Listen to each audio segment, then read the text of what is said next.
Why does it take so long to go to court? Ryan Brown from J. Ryan Brown Law, one of the most common questions we get is, I was arrested 8 months ago, I still don't have a court date. What's going on, right? It is very common for there to be a delay like that in a criminal case here in Georgia.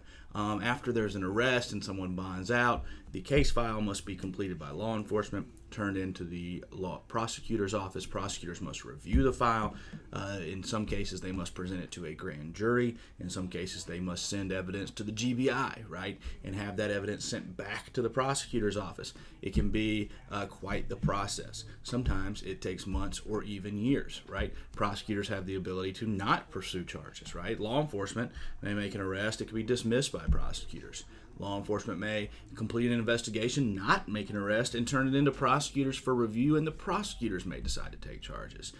Point is, it is a long process, and in most cases, the prosecutors have years to make the decision after the incident on whether to prosecute you or not before the statute of limitations run. So it's not, your case is not unique because it's taking a long time. It is common, so don't worry about that.